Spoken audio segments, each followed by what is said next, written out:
शरद यादव जी।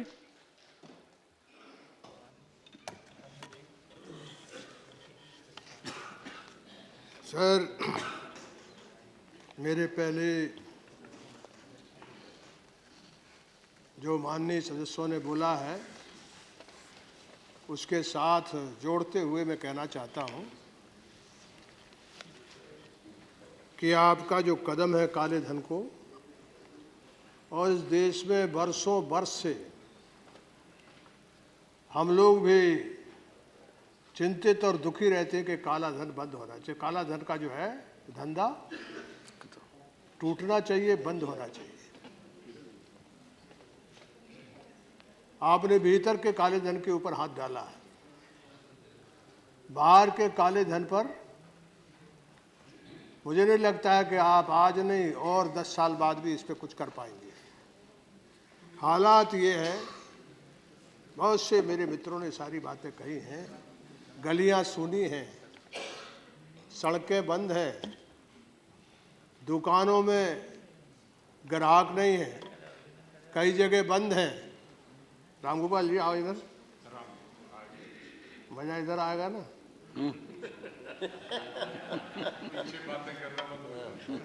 हाँ, दावा को थोड़ा सा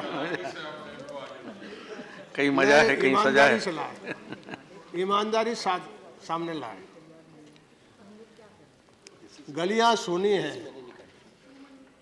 रास्ते बंद हैं, दुकानों पर ग्राहक नहीं है, कई बाजार बंद हैं, सराफे में सोना बिक चुका है और सारा सराफे वाले ताला बंद करके घर बैठे। मैं मानता हूं कि सरकार ने ऐसा काम किया कि जैसे कोई राजधानी ट्रेन से चलती ट्रेन से कूद पड़े, ऐसा आपने काम किया है। पूरा देश आपने लाइन में लगा दिया। किसको लाइन में लगाया आपने? जो ईमान वाले लोग, जो मेहनत करते हैं, पसीना बहाते, दौलत बनाते, उनको आपने लाइन में खड़ा कर दिया। जो मां बहन बेटियां, सदियों से हमारी रीत है, रिवाज है, हमारी तहजीब और तमद्दुन है। घर में मां और बहन और बेटियां हैं, वही संवेदना से भरी हुई होती है,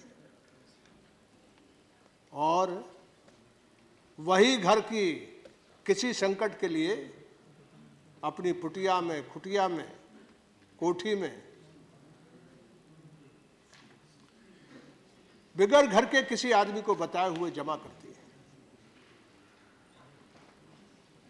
और ये ऐसा रिवाज है कि कई बार पूरे परिवार को संकट से निकाल लेता है। याद रखना, कोई रिवाज और जो आप अर्थतंत्र कहते हैं, हिंदुस्तान का और यूरोप के अर्थतंत्र में बहुत अंतर है। ये जो हमारा आर्थिक तंत्र है, उसकी जो बुनियाद है, उसमें एक बहुत बड़ा हमारी मां बहन बेटियों का हिस्सा होता है। उन्हें भी आपने, जो बिल्कुल लाचार, बेबस और बूढ़ी है, उसको भी लाइन में खड़ा किया। विकलांग है, उसको भी खड़ा किया। पेंशन से, पेंशन तो बूढ़े लोग होते, दया जी ठीक कह रहे हैं। और आपने लाइन में आपने इतना सम्यक सोचा है, इतना न्याय संगत तरीके से किया है कि सब एक साथ खड़े हो जाओ।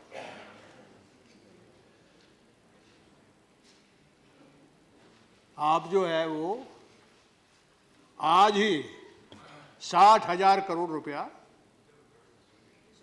ये जो एनपीए वाले लोग हैं, उसमें 1200 करोड़ रुपए तो अकेले बलैया का आज डिस्कशन भी चल रहा है।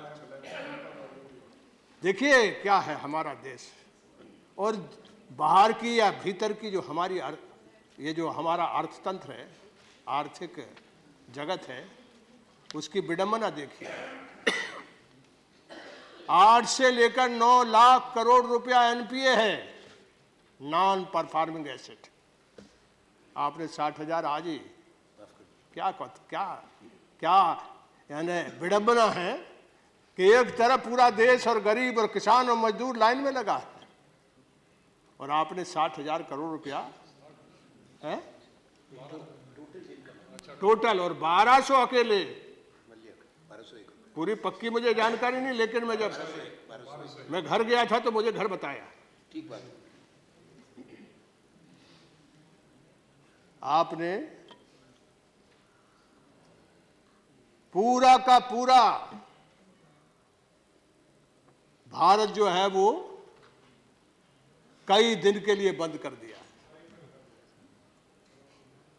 क्या क्या हालत है। ये राम गोपाल जी जो व्यथा बता रहे थे, बोल रहे थे, ऐसी हालत है कि भारतीय जनता पार्टी बीजेपी के मित्रों जरा गांव चले जाओ, वैसे ही चले जाओ, अपने कस्बे में चले जाओ, जरा देख के आओ। नहीं, मार नहीं खाएंगे। यदि ये देश मारने वाला होता तो ये काम नहीं होता, तब तो अभी तक हो गया होता। और ये भी जान लेना कि ये लाइन में लगे हुए लोग क्यों नहीं बगावत कर रहे, इसलिए कि उनके पास जीवन भर की पूंजी है। यदि वो पैसा नहीं होता, वो पूंजी नहीं होती, तो मैं आपसे कहना चाहता हूं कि आप संभाले नहीं संभलता देश। जब उनके पास जिंदगी भर की पूंजी है तो लाइन के बाहर निकलते हैं, यदि कोई गड़बड़ होती है तो पूरा का पूरा उनकी जीवन भर का पूरा संपत्ति गड़बड़ा जाएगा। 25,000 जो ट्रक है, नहीं 25 लाख, 25 लाख ट्रक जो है वो खड़ा है। और जब ट्रक चलता है तो ड्राइवर को ढाबे पे खाना खाना पड़ता है। पुलिस वाला है ये देश जो है। हम भ्रष्टाचार की बात करते हैं, यानी ढाबे से लेकर के पुलिस से लेकर के तमाम तरह की उसको फुटकर पैसा चाहिए, फुटकर पैसा चाहिए। अरे शरद जी, फुटकर पैसा चाहिए, चिल्लर सबके पास चाहिए। तो ट्रक बंद है, सब्जी मंडी सूनी है, सब्जी खेत में, आलू का भी इन्होंने बताया, खेत में जितनी देश की पूरी तरह की सब्जी है, टमाटर से लेकर के आलू से आपके मूली से लेकर के जो भाजियां हैं, वो सब की सब या तो खेत में सड़ रही है या मंडी में सड़ रही है। ये सराफा। आप चांदनी चौक चले जाइए, चांदनी चौक जिन्होंने आपने बिठाला, इस पार्टी को बनाने में भी किसी का सबसे पहले हाथ था तो वो दिल्ली के लोगों का था। ये चांदनी चौक आपका सबसे बड़ा ठिकाना था। जरा घूम के चले आओ, जो चुना हुआ आदमी जरा जाके चले आओ। मैं कल उधर था, क्या हालत है। और आप तो अरुण जी उसी इलाके में रहे हैं, क्या हालत है। कहते हैं आपकी 30 दिन का दुख और 30 दिन का तकलीफ होगी। 50 दिन के लिए, 50 दिन के लिए पीएम मांग रहे हैं 50 दिन भूख पेट जो है वो वेट नहीं करेगा। हाँ, कोई थोड़ी बहुत हैसियत वाला लोग, हमारे जैसे लोग कर लेंगे, लेकिन जो गरीब है, दिहाड़ी है, वो 50 दिन तक उसका पेट जो है वो धीरज नहीं रखाएगा, वो पेशेंस नहीं रख सकता, वो ठहर नहीं सकता। सारा चांदनी चौक से लेकर के कबूतर उड़ रहे हैं, और कबूतर लोगों को मैं कई जगह जानता हूं, कबूतर वाले ठिकाने जो है वहां अनाज डाल नहीं पा रहे, यानी कबूतरों को, पक्षियों को भी दाना नहीं है, वो भी भूखे घूम रहे हैं। अरे भाई, कैसा आपने तमाशा किया। पशु पक्षी सब चिड़िया, पशु पक्षी चिड़िया आदमी सब मार डाले। हाँ, यह देखो, है ना, कबूतर तो सबसे ज्यादा बेचारा, ये हालत है। और आपने मतलब पूरी एक चलती हुई ट्रेन से पूरे देश को ढकेल दिया, ये हालत है। और एक बात कहूं उपाध्याय जी, पूरे देश भर में छा गए हैं जो काला धन बनाने वाले, वो पूरी तरह से उनकी चारों 10 उंगलियां घी में पड़ गई।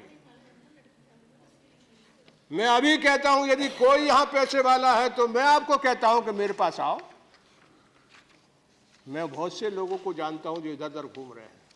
1000 के 700 हाँ, 1000 के 800 रुपए भी दे रहे हैं, 700 रुपए भी दे रहे हैं। 300 बम्बई में 300 वो 300, बॉम्बे में 300 मिल रहा यानी बैंक में लोग खड़े हो गए हैं। जो दिहाड़ी है, धन जन वाला है, उसके लिए बैंक पर आदमी खड़े हो गए हैं।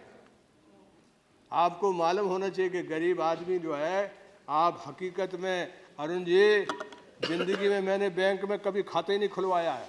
यहाँ मेरा खाता मधुलू में, स्वर्गीय मधुलू में ने खुलवाया था, इंतजाम किया था कि मेरा सब टीए डीए वगैरह अपने आप जाता है।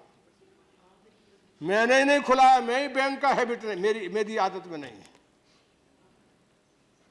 तो देश के लगभग 60-70% लोग, 50% कह रहे हैं, 60-70% लोगों की आदत में है। ये नहीं है ये बैंक है ही नहीं।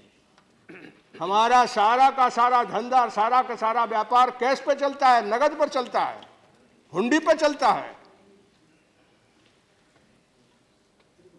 और आपने जो काम किया है, यदि आपके इस बंदी से, क्योंकि जिस दिन बंद हुआ था तो हमको भी लगा था कि बहुत अच्छा है, कुछ हो जाएगा, लेकिन जो हालात बने हैं चारों तरफ, तो चारों तरफ जो है वो, इसके चलते जितने कई तरह के दलाल, उनका रोजगार इतना बढ़ गया है कि वो बैंक के, गांव के इलाके में कहां बैंक है, दूर दराज। एटीएम जो है वो नाम ही नहीं जानते। अब छोटे छोटे लोग हैं, आप कहते हैं ये 500 और 1000 का नोट काले धन को बताता है। भाई आप खुद कह रहे 85% जो करेंसी है उसका जो लेन देन है वो 85% 500 और 1000 के नोट में है। इसका क्या मतलब है? मैं मानता हूं कि 85% लोग इन दोनों नोटों का व्यापार इस्तेमाल कर रहे थे, इसका इस्तेमाल हो रहा था।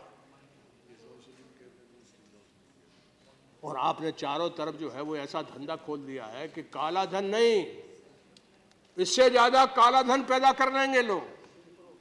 और वो जो सच्ची और ठीक कमाई है, मेहनत की कमाई है, उस मेहनत की कमाई से ये काला धन जनरेट होगा।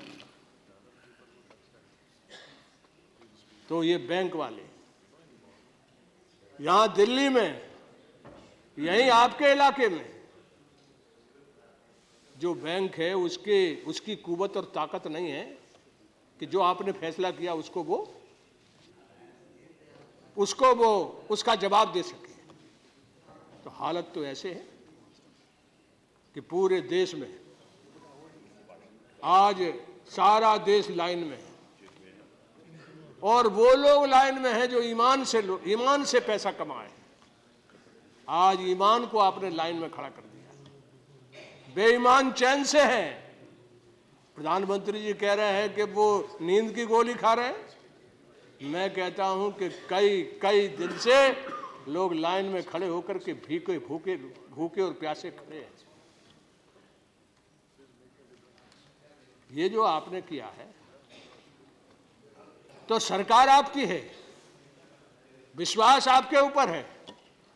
ये जो पूरी तरह से पूरे देश में जो अव्यवस्था फैली हुई है, और सबसे ज्यादा हिंदुस्तान में किसान के घर अनाज आया हुआ है। अभी रामगोपाल जी बता रहे थे 1000 रुपया। पूरे देश भर में इस समय धान की जो बची हुई धान थी, पहले 1500 रुपये मिल गया, अब बची हुई धान जो है वो 1000 रुपये में करेंगे, 900 में, 800 में चली गई, 800 में चली गई।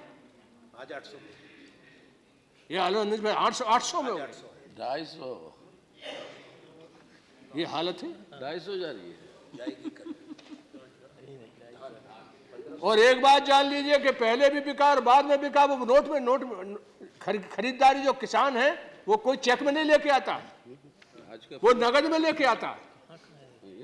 और वो जो नगद में लेके आता है तो उसको नगद के बाद, अभी इसके बाद यानी अगले मौसम की फसल को लिए आज ये सब जगह से बैठ जा रहे हैं।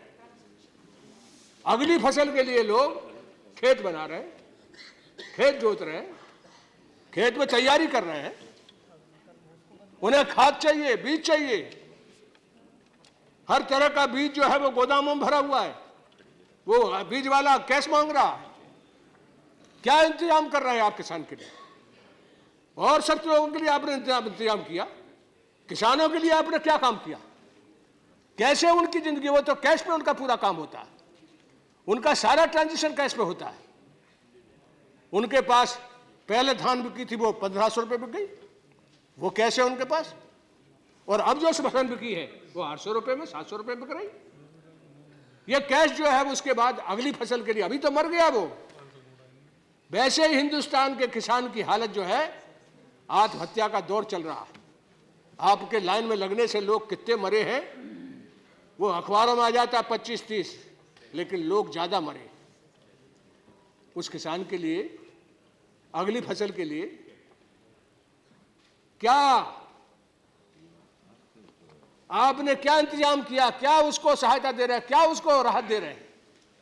ये आज जो डिबेट हो रही, जो उसका मकसद ये भी है कि आपने अपने आप, मुझे नहीं लगता कि अरुण जेटली जी को पता है ये नोटबंदी का, इनको बताया था कि नहीं बताया था? यदि इनको पता होता तो जरूर ये हमारे मित्र हैं, हमको बताते। हम तो पैसे ऐसे वाले हमको जरूर बताते ये। अब इनने हमको तो बताया नहीं। अब पता चला कि ये मिली भगत हो सकती है। तो ये जो है ये कहाँ, यानी किस कोने में किस जगह खुसर फुसर करके ये फैसला हो गया, पता नहीं चलता। अब आपसे पूछा कि नहीं पूछा? एनडीए के कन्वीनर थे। हम अंदर की सब चीज जानते हैं। अब पूछा कि नहीं पूछा?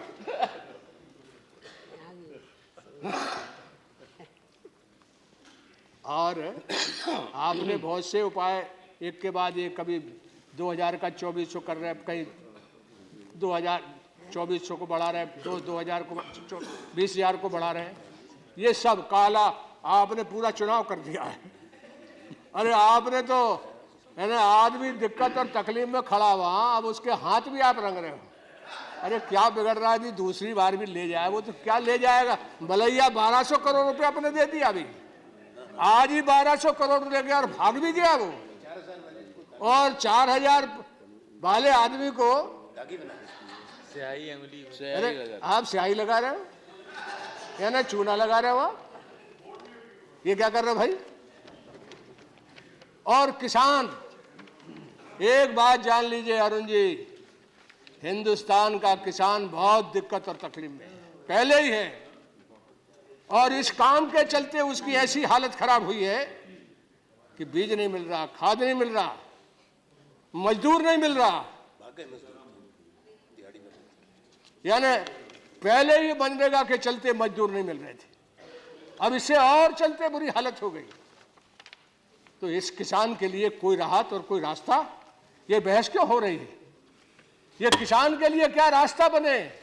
अभी अखिलेश ने एक रास्ता बनाया। मैं मानता हूं कि सारे चीफ मिनिस्टर को तत्काल बुलाइए। आपके महाराष्ट्र के चीफ मिनिस्टर ने कुछ राहत दी है, तत्काल आप बुलाइए, कल बुलाइए, परसों बुलाइए। हिंदुस्तान के किसान और मजदूर के हाथ आज खाली हैं, खाली नहीं है, कल उसका भविष्य चौपट होने वाला, उसके खेत में फसल नहीं बनने वाली है। यदि थोड़ा सा भी मैं किसान हूं, 4 दिन 5 दिन 10 दिन पीछे यदि मान लो अनाज डाला गया तो वो फसल मारी जाएगी। ये बेहतर और सबसे बढ़िया समय है फसल बनाने का। आप किसान के मामले में बुलाइए। यदि उनको नहीं बुलाया आपने तो आगे आने वाले समय में हम सब लोगों को लोग कोई माफ नहीं करेंगे। ये सदन है, आपने तो कर दिया, लेकिन सदन का भी जिम्मेदारी है। और इसमें जो लीकेज हुआ, ये जो बैंक में ज्यादा पैसा आया है, उसके लिए आपने कहा है कि ये बोनस वगैरह आपने जो पढ़ाई तनख्वाह उससे आया। हाँ, जवाब देते समय अभी ये लोग और बोलेंगे, खास करके आर्थिक मामलों के यहाँ बहुत विशेषज्ञ रहते हैं, वो जरूर इसमें आपकी और उनकी बात में मेल हो जाए, मुझे कोई एतराज नहीं। लेकिन अभी सब लोग कह रहे हैं कलकत्ता में जमा हुए, कहीं कुछ हुए, कहीं लीकेज। गुजरात में कहते महीना 1.5 महीने पहले आनंद मिश्रा बोल रहे थे, आनंद शर्मा बोल रहे थे। तो ये जो गोपनीय इसको रखना था, इसमें कोई शक नहीं, लेकिन इसमें लीकेज का पूरे देश भर में अफवाह है। लोग कह रहे हैं ये जो पटेल है, इसका क्या नाम है, उर्जित, अजीब अजीब नाम है, पुराने अच्छे नाम थे उनको सब हटा रहे हैं। उर्जित ये उर्जित का दस्तखत जो है वो पहली बार इस पे है, ये तो 2 महीने पहले आया है। और प्रधानमंत्री जी कह रहे हैं हमने 6 महीने पहले चुपचाप ये काम कर लिया है। हम 6 महीने से लगे थे, अकेले लगे थे, आपको साथ लेके लगे थे, या ये नया गवर्नर है या रघुराम राजन है, किसके साथ लगे थे? रघुराम के दस्तखत नहीं है, रघुराम के दस्तखत नहीं है। मगर पटेल तो 2 महीने पहले आया है ना। आप पटेल हैं तो आपको मजा आ रहा है, लेकिन ये 2 महीने पहले आया है। इनका पटेल जाग गया, देखो ये ना, ये देख रहे हैं पटेल का नाम लिखा हुआ है नोट पर। शिकायत क्यों है? प्रफुल्ल जी ये कह ना, रहे हैं। शिकायत नहीं, इनकी खुशी पे मैं मजा ले रहा हूँ। मैं भी एंजॉय कर रहा हूँ कि ये पहले पटेल, नहीं, पहले आप पटेल नहीं थे, अब बने हैं पटेल, कुछ दिन से बन गए। हम लोग आजू बाजू के रहने वाले, हम जानते हैं ना। तो ये जो लीक है, हो सकता है ये लीक नहीं हुआ हो, मैं मानता हूं कि लीक नहीं हुआ होगा, लेकिन ये लीक हुआ क्योंकि उसमें आप नहीं थे, उस खुसर पुसर में आप नहीं थे, ये पक्की ऐसी लगता मुझको, यानी अनुमान से।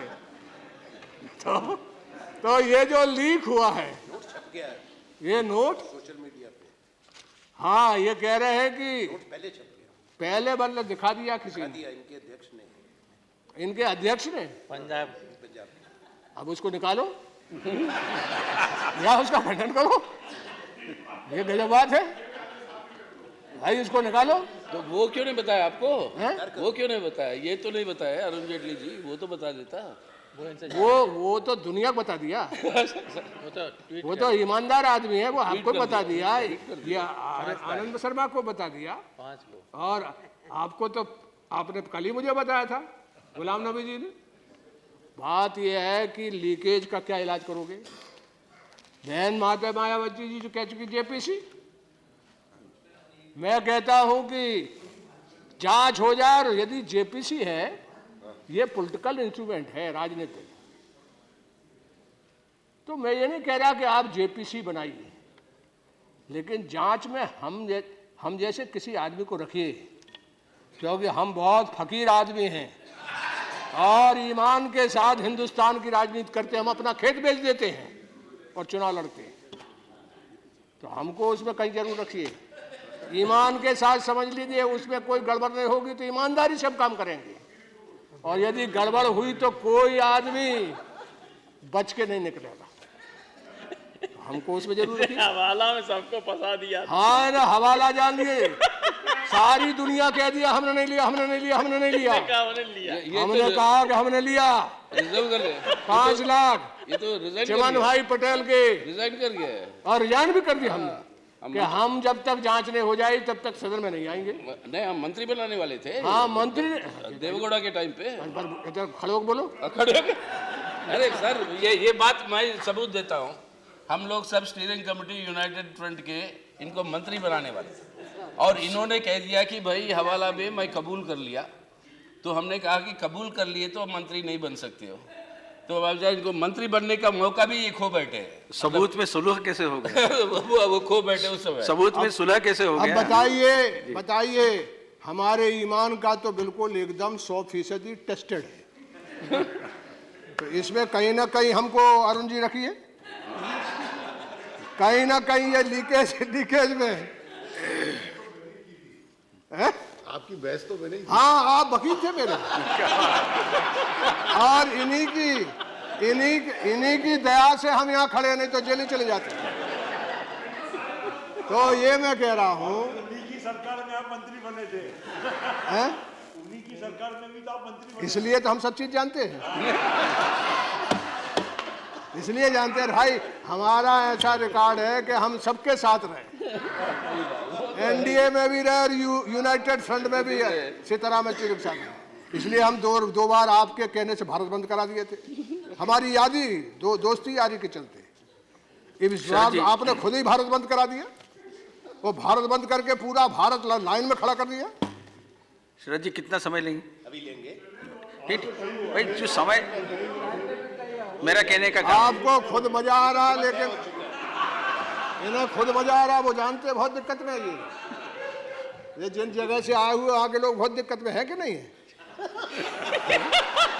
नहीं, आज शादी में जाना है उनको, शादी में और 1.5 करोड़ शादी है अरुण जी, 1.5 करोड़ बेटी की शादी है। हमें जाना है शादी। अरे बैठिए, अरे यार मैं फरीदाबाद जाना शादी में है, है जाना। अभी निकलना है मुझे। अच्छा अब निकल लीजिए। लेकिन बहुत बढ़िया बोल चुके आप, बहुत बढ़िया। और कंक्लूड करो जल्दी। हाँ नहीं ठीक है, तो 1.5 करोड़ शादियां हैं, 1.5 करोड़।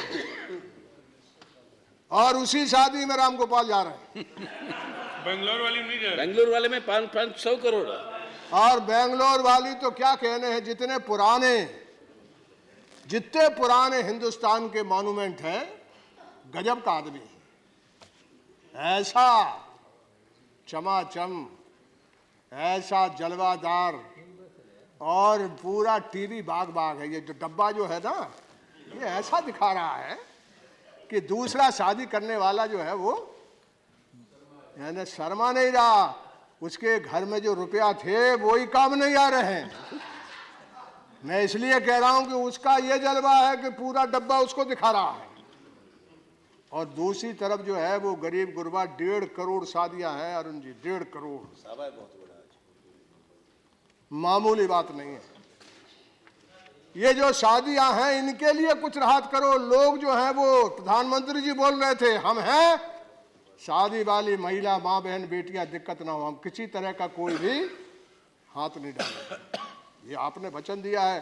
आपके अभी जो रैली हुई गाजीपुर में, शादी वालों जिनके यहाँ शादी, और ये जो पस्तरा निकालता है, लोग उसको ढूंढ रहे हैं, किसने कैसा पतरा निकाला कि हमको मतलब है ना दुर्गति पहुंचा दिया।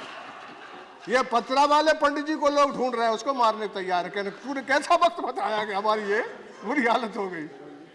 इसलिए मेरा आपसे निवेदन है कि इसकी जरूर, क्योंकि देश की जनता बहुत गंभीर नहीं, तबाह है, तंग है, यानी लाइन में खड़ी है, बगावत हो जाए वहां, इसलिए कि उनके पास पैसा है। मैंने पूछा, मैं तो पूरे देश भर में घूमते रहता हूं, मैंने भाई चुपचाप ये लाइन में कैसे खड़े? बोले साहब करें क्या, पैसा पास में है, यदि दंगा हो गया तो पैसे चला जाएगा। जेब कतरे पूरे देश भर में फैल गए हैं, यानी हिंदुस्तान में इतना जेब कतरी हो रही है कि आप अंदाज नहीं कर सकते। लाइन में खड़े हो रहे हैं, यहां खड़े हो रहे हैं, वहां खड़े हो रहे हैं, यहां मारा वहां मारा। आपने काला धन कितना बनेगा, क्या बनेगा, ये बताएंगे। और ये जरूर है कि एनपीए के चलते इनका बैंक डूब रहा था, बैंक डूबने वाला था। आपके इस काम से हो सकता है, अरुण जी बताएंगे कि बैंक की हालत क्या है, फाइनेंशियल इंस्टीट्यूशन जो है वो उनकी क्या हालत है, इससे कुछ राहत उसको मिली कि नहीं मिली। मैं इतना ही निवेदन करना चाहता हूं कि शादी वाले, किसान और जो गरीब है, जो दिहाड़ी मजदूर, बैंक में आप देखिए, वहां लगाइए, सारे बैंक वालों को कहिए कि वहां दलाल खड़े हो गए, बैंक में लोगों को खाता नहीं है। आपको उपाध्यक्ष जी, जो जनधन है उसके लिए एक्सप्रेस में बहुत पहले छप चुका है, वो झूठा है। बैंक के कर्मचारियों ने अपना पैसा जमा करके बनाया है, वो जाएगा बैंकों में, दूर दराज के इलाकों में, वहां दलाल खड़े होंगे, तेरा पैसा नहीं जमा होगा, 1000 ले जाएगा, 2000 ले जाएगा, कहेंगे उसका पैसा नहीं, तुम्हारा नहीं ले रहा, बैंक वाला भी उनसे मिल जाएगा। और गांव गांव में मतलब यानी इन ठेकेदारों का, इन दलालों का, इन लुटेरों का खेल बन गया। इसलिए सबसे ज्यादा जरूरी है कि बैंक को बिल्कुल पूरी तरह से ऐसा तैयार करिए और पूरे एमपी और एमएलए को जांच के लिए रखिए। नहीं वो जेपीसी और जेपीसी आप चाह रहे हैं आनंद जी, तो जेपीसी जो है वो पॉलिटिकल इंस्ट्रूमेंट है। मैं अंत में अपनी बात समाप्त करता हूं। इसका निपटारा किसी जज से मत कराइए। यानी जज है आजकल जो है वो हम बहुत डरते हैं उससे। यानी ऐसा है कि ये जुडिशियल इंक्वायरी जो है उसमें कुछ गड़बड़ हो सकती है, लेकिन इस सदन में गड़बड़ नहीं हो सकती। आप जेपीसी बनवाइए, जेपीसी करिए और जेपीसी में बहुमत आपका होगा, बहुमत आपका होगा। ऐसा नहीं कि बहुमत हमारा होगा, लेकिन सच्ची बात उसमें निकल आएगी। वो राजनीतिक हथियार है। इसलिए मेरा कहना है कि देश बहुत दस्ताबंद है। रोड, रास्ते, व्यापार, धंधा, उद्योग, हर तरह की आदमी के जीवन को चलाने वाली जो गाड़ी हो ठप है, रुकी हुई है। आपसे मेरी एक ही कहना है कि बैठिए, तत्काल बैठिए। ये लाइन कम नहीं होने वाली है, बढ़ेगी। मैं इस सदन में कह रहा हूं, जिम्मेदारी से कह रहा हूं, ये लाइन कम नहीं होगी, बढ़ते जाएगी। इसके लिए तत्काल बैठ करके कोई रास्ता बनाइए, कोई रास्ता सीखिए। और नया रास्ता यह है कि किसान को, शादी वाले को और जो दिहाड़ी मजदूर हैं उनको सबको कैसे राहत देंगे। जो छोटे उद्योग वाले बंद हो गए उनको राहत कैसे देंगे। बैठ करके तत्काल ये जो मामला आपने बनाया है, जो आपने नोटबंदी की है, इसके चलते जो दिक्कतें हैं उसको दूर करने की जिम्मेदारी आपकी। आपने नोटबंदी की, आपने काम किया है। और नोटबंदी के चलते जो गड़बड़ है, जो तंग और तबाह है लोग, बर्बाद है लोग हतबाश हैं, उन बदहाश लोगों को राहत देने का काम करिए। इन्हीं बातों के साथ मैं अपनी बात को समाप्त करता हूं। बहुत बहुत शुक्रिया। बहुत बहुत पी के